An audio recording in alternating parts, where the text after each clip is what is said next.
Father's Day po sa ating lahat. Isa pong pribileyo na tayo ay gamitin ng Panginoon na magayag ng kanyang salita sa umagang ito. Ang teksto po natin sa umagang ito ay hango sa aklat ng 2 Corinthians chapter 4 verses 8 to 9. 9 to 10. Ang sabi po dito, sige po tayo tumayo lahat upang magbigay ng pag-alang sa salita ng Diyos. Sabi po dito, kabi-kabilaan ang pagpapahirap sa amin. Ngunit hindi kami nalulupig, kuminsay nababagabag, ngunit hindi kami nawawalan ng pag-asa. Inuusig kami, ngunit hindi pinapabayaan. Napapatumba kami, ngunit hindi lubusang nalulunod. Lagi pong pinagpapala ng Diyos ang pagkakabasa ng kanyang salita. Tayo po'y manalangin.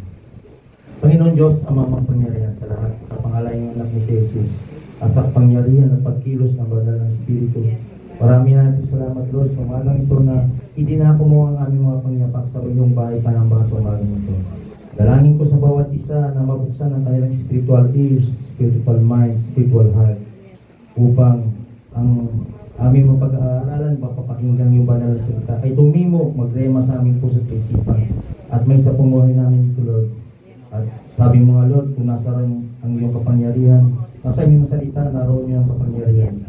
Kaya't inaangkin na namin, Lord, ang katagumpayan ng pag-aaral ng iyong salita mula sa umpisa hanggang sa ito ay matapos. Sa makapangyarihang pangalan ni Jesus, namin Panginoon. Amen. Amen.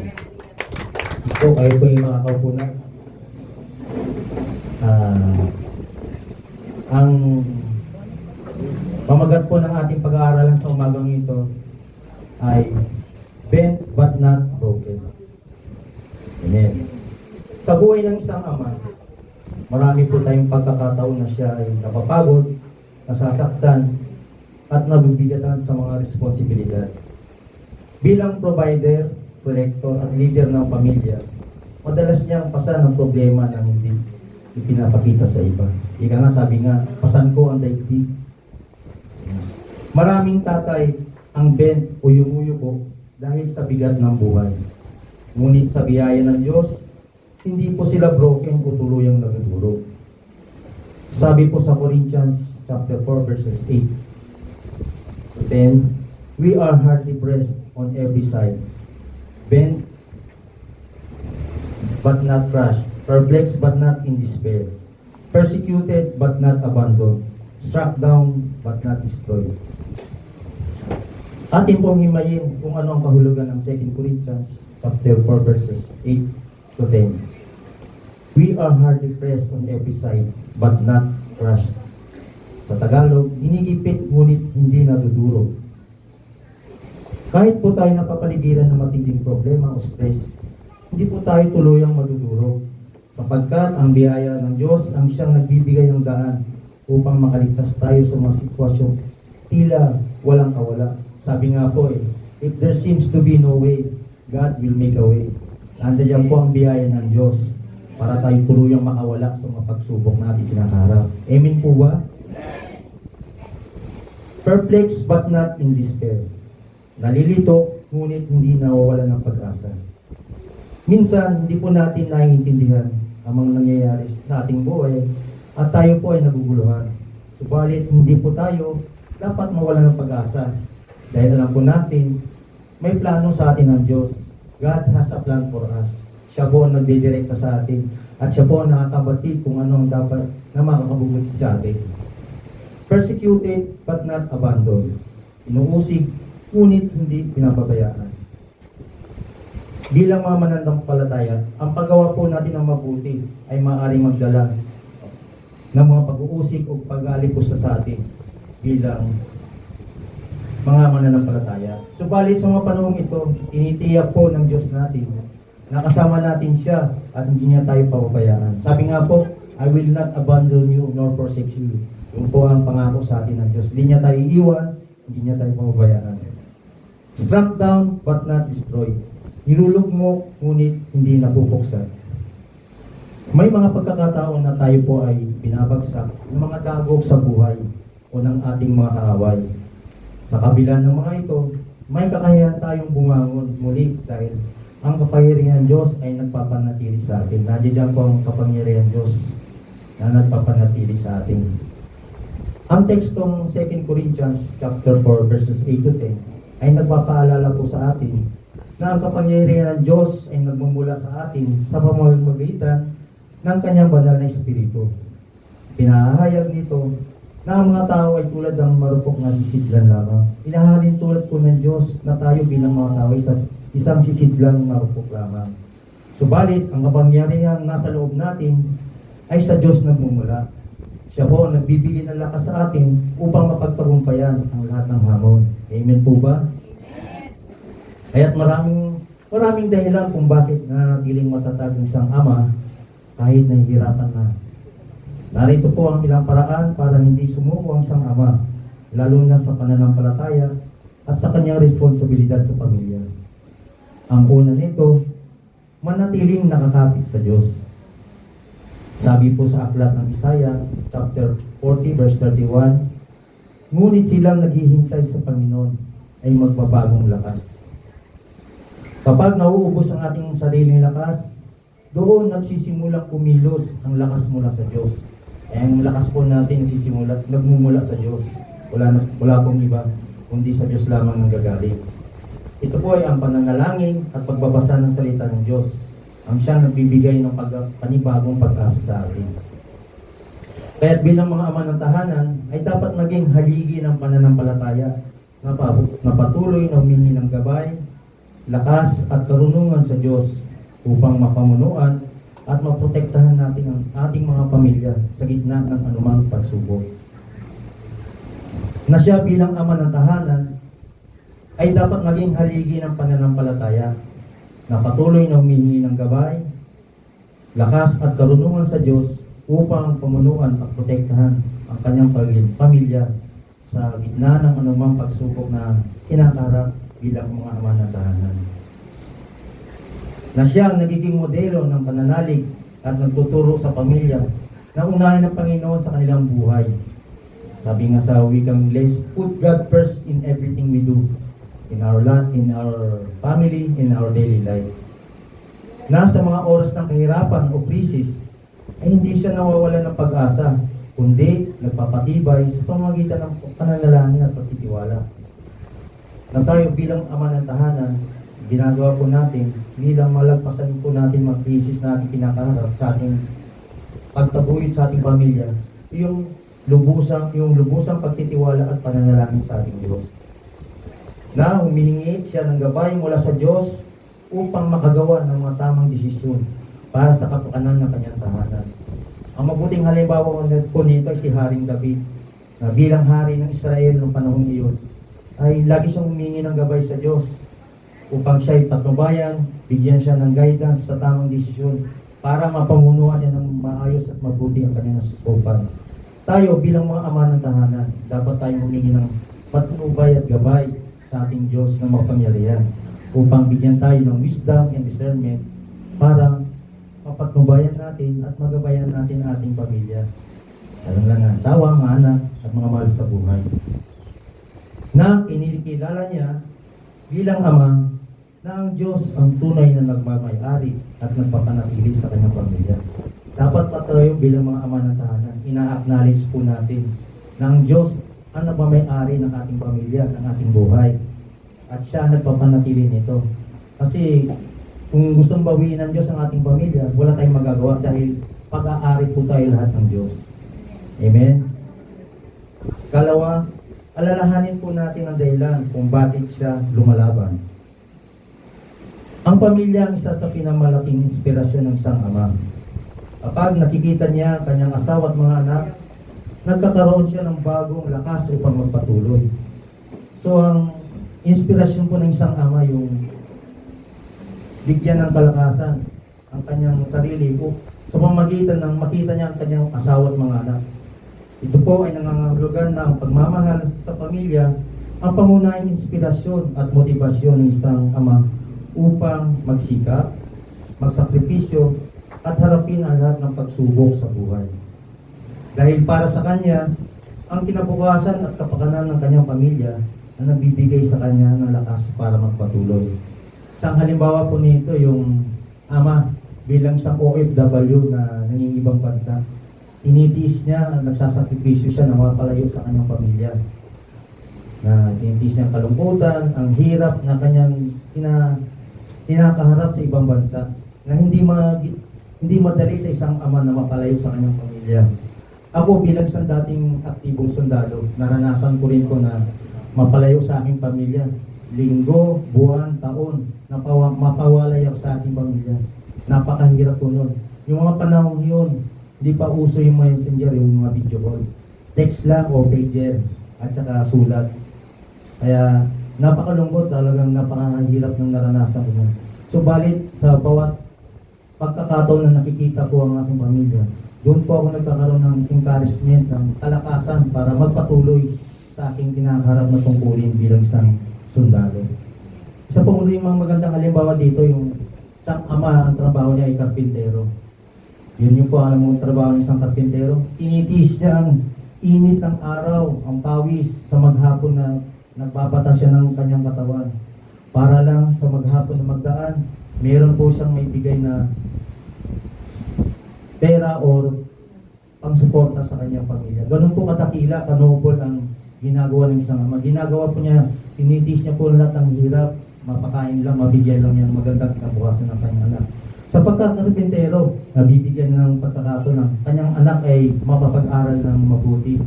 Tinitiis niya yun para mabigyan niya ng magandang kinabukasan. Ganun po kadakila ang bawat ama ng tahanan. Amen po ba, mga tatay? Amen. Amen. Kaya sa anak ko, isa ka na rin tatay. Huwag sarilinin ang lahat ng problema. Ito po yung pangatlong kadahilanan. Kahit matatag po ang isang ama, kailangan din niya ng suporta. Mahalaga po ang pagkikipag-usap sa asawa, mga kapatid sa pananampalataya, o sa mga taong mapagkakatiwalaan. Sabi po dito, bilang isang ama, huwag nating sarilinin ang lahat.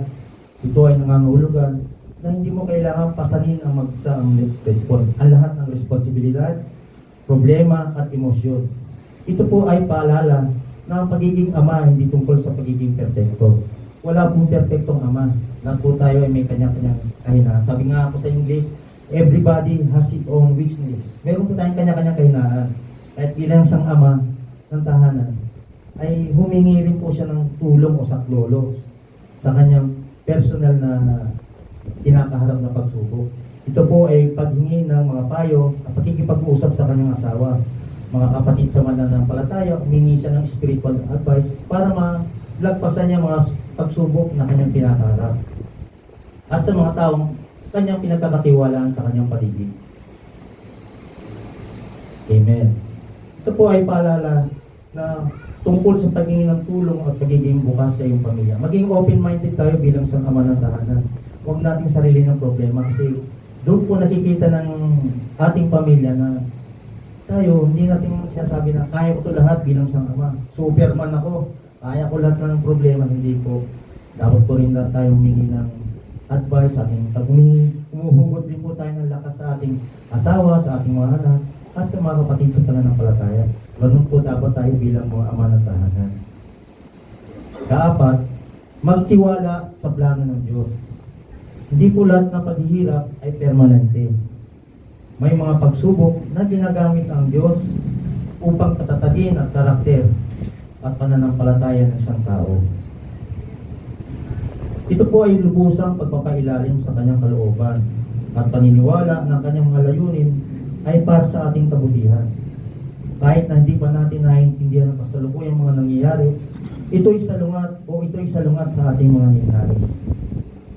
Ito po ang dapat gawin ng isang ama upang magtiwala sa plano ng Diyos. Ito po ay buong pusong pananalig. Yung wholehearted na your faith and trust sa ating Panginoon. Yung lubusang pagpapasakop at pagtitiwala ng lubos anuman ang sitwasyon. Anuman maging sitwasyon, patuloy tayong buong pusong manalig sa ating Panginoon Diyos. Kaya siya po ang gagawa ng kaparaanan upang malagpasan natin, magpatagumpayan natin ang mga pagsubok natin kinakaharap bilang ama ng tahanan. Pagtanggap sa mga pagsubok Paniniwala na mayroong magandang dahilan ng Diyos sa bawat paghihirap o kabiguang nararanasan. Tayo po bilang ama ng tahanan, nakakaranas rin po tayo ng mga kabiguan, mga pagsubok, mga nawawala ang ating mga mahal sa buhay, nalibigo tayo sa ating negosyo, trabaho, nawawala tayong trabaho. Subalit may mga kadahilanan kung bakit natin nararanasan ang mga bagay na ito o mga pangyayari na ito dahil ang Diyos ang siyang nagbibigay ng lakas sa atin upang mapagtagumpayan natin ang lahat ng ito. Pag-aalis ng alinlangan, yung ating doubt sa ating sarili, na ang pagpili na maniwala sa karunungan ng Diyos sa halip na umasa sa sarili nating pangunawa. Sabi nga sa wikang Ingles, trust in the Lord with all your heart and lean not thy own understanding. In all your ways acknowledge Him, and He shall direct thy path. Pagkatiwala na po natin ang lubusan sa ating Diyos, ang ating mga binabalak, iniisip, mga hakbanin, upang siya po ang gagabay sa ating mga pinaplano. Huwag po tayo bilang mga ama ng tahanan, huwag po tayong manahan sa ating sariling lakas. Lagi po tayong humingi ng guidance sa ating Panginoon upang siya magagabay sa atin para ituro niya tayo sa tamang lang landasin ng ating pag-handle sa ating pamilya. Amen. Kalima, magpasalamat kahit sa maliit na bagay. Ang pusong mapagpasalamat ay mas madaling makakita ng pag-asa kaysa pusong puro problema ang nakikita. Amen. Pusong mapagpasalamat. Diba? A thankful heart. Ito ay ang pagkakaroon ng kakontentuhan at positibong pananaw sa buhay bilang isang ama ng tahanan. Ito ay pagkilala at pagpapalaga sa mga simpleng o biyaya at kabutihan na ating naranasan. Tayo bilang isang ama ng tahanan, dapat matuto po tayong magpasalamat sa mga bagay na sa tingin natin simple lamang at kadalasan di natin napapansin. Katulad po ng pagkain natin sa araw-araw, mga pinapakain natin sa ating pamilya. Lord, maraming salamat. Salamat, Lord, na binibigyan mo pa na kami ng pagkain ng ating pamilya. 3 times a day. Minsan nga, 5 times a day, kasama pang merienda. Umaga, hapon. Kaya, magpasalamat tayo sa Diyos. Dalawa dito, yung pagising po natin sa umaga na may hininga, buhay at kalakasan. Diba sabi nga, every gising is a blessing. Dapat matuto tayong magpasalamat sa Diyos sa pagising pa lang natin sa umaga. Yung simpleng ngiti na nakikita natin sa ating pamilya, sa ating mga kapatid sa pananampalataya, ito ay nagpapakita sa atin na meron tayong pusong magpapasalamat. Yung kapanatagan ng ating kalooban, yung peace of mind. Dapat bilang isang ama, meron tayong peace of mind sa atin. Ang taong marunong magpasalamat ay nakakaiwas sa negatibong pag-iisip. Nakakaiwas po tayo sa mga negative vibes na ating naririnig, naranasan, nakikita. Kung meron po tayong mapagpasalamat na puso. Amen. Na ito ay nagiging dahilan na papagaan sa atin sa araw-araw ng ating buhay. Kaanim, maging mabuting halimbawa sa mga anak. Ang mga anak ay natututo hindi lamang sa sinasabi ng ama, kundi sa kanyang ginagawa. Kapag nakita nilang hindi sumusuko ang kanilang ama, natututo rin silang maging matatag. Ang ibig pong sabihin nito ay ang pagiging modelo sa tahanan. Role model tayo. Bilang ama ng tahanan, tayo maging isang role model sa ating pamilya, sa ating asawa at mga anak. Ang ama ang pangunahing gabay na nagtuturo ng magagandang asal, disiplina at pagmamahal. Amen. Amen ba mga tatay? Maging role model tayo sa ating mga anak, maging mabuting huwaran, maging mabuting halimbawa tayo sa ating mga anak. Dahil ang mga anak ay nakatingin sa atin bilang mga ama ng tahanan. Kung nakikita niya, sabi mo, may kasabihan na, ang masamang ginagawa ng matatanda ay magiging mabuti sa kanilang bata. Kung ito'y ginagawa ng mga matatanda, kaya dapat po natin ipakita sa kanila yung tamang asal, yung mga tamang paggabay, yung mga tamang payo, yung mabubuting halimbawa sa kanila. Kasi tayo pong ginagawang role model ng ating mga anak. Mga pangunahing katangian nito ay ang mga sumusunod. Pagtuturo sa pamamagitan ng gawa. Hindi lamang basta nagbibigay tayo ng payo bilang mga ama ng tahanan, kundi sinasabuhay ang pagiging responsable at katiyagaan. Bilang isang ama, hindi lang po tayo pinapakita lang natin sa salita. Dapat may gawa. Sabi nga, actions speak louder than words. Kailangan may action tayong ginagawa. Kasi kung puro lang tayo salita at wala tayong gawa, dito yung paniniwalaan. Amen? Mga tatay? Ano mahina? Amen? Mga tatay? Pagpapakita ng respeto, ang pagtrato sa kapwa, lalo na sa mga miyembro ng pamilya, ng pagmamahal at paggalang. Dapat tayo bilang isang ama ng tahanan, nagpapakita po tayo ng pagmamahal at paggalang sa ating pamilya, mga mahal sa buhay at sa ating kapwa. Doon po nakikita sa atin na tayo bilang isang ama ay mayroong respeto sa bawat isa. Emotional na suporta, pagpapakita ng katatagan at pagiging bukas sa komunikasyon upang matutunan ng mga anak na harapin ang mga pagsubok sa buhay. Tayo bilang mga awa ng tahanan, dapat maging open communication tayo sa ating mga anak. Kinakausap natin sila, kinakamusta po natin sila. O anak, kamusta ka na? Ano bang sitwasyon mo ngayon? Ano bang may papayo ko sa iyo? Ano bang problema? Dapat po maging open tayo sa ating anak. Meron tayong heart-to-heart talk sa ating anak. May two-way communication and relationship tayo sa ating mga anak. Doon po sila humuhugot ng suporta at katatagan upang matutunan din nila na harapin ang mga pagsubok sa buhay. And last but not the least, tandaan po natin na ang pagkabigo ay hindi katapusan. Maaaring mabigo sa ating negosyo, trabaho o plano. Ngunit hindi ibig sabihin na tapos na ang lahat. Ang kabiguan ay maaaring maging daan sa panibagong pagkakataon. Ang kabiguan ay hindi katapusan ng kwento ng isang ama, kundi ito isang hakbang patungo sa tagumpay. Ito po ay patunay ng kanyang pagsisikap, isang pagkakataon upang matuto at mahalagang aral na magtuturo sa kanyang mga anak kung paano bumangon mula sa mga pagsubok. Tayo bilang mga ama ng tahanan, kahit tayo nakakaranas ng kabiguan, huwag po tayo nagpapakita ng kahinaan sa ating mga anak. Ipakita po natin na matatag po tayo. Doon po nakikita ng ating mga anak kung paano nila harapin na ang mga problema at bumangon sa mga pagsubok na kanilang harapin. Kapag sila ay darating balang araw bilang magiging isang ama rin, balang araw. Kaya sa mga mensahe ko lang sa mga anak na naririto,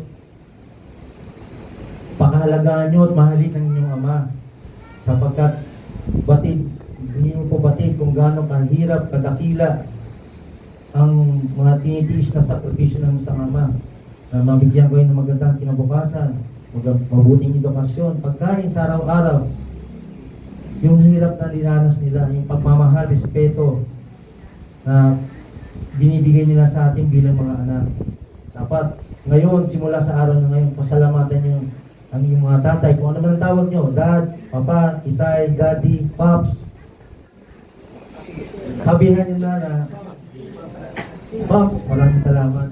Ikaw ang naging tatay ko. Sapagkat, kailan po ba natin sila sasabihan kung pantay na kanilang dalawang paa? Maririnig pa ba nila na, Dad, mahal kita, salamat sa iyong pagkalinga sa akin. Huli na lahat. At ngayon pa lamang mga anak na naririto, pasalamatan natin ang ating mga tatay na binibigyan niya tayo ng mga yung pagsasakripisyo, pagmamahal at pagtitiis nila para kayo may taguyod bilang mga anak.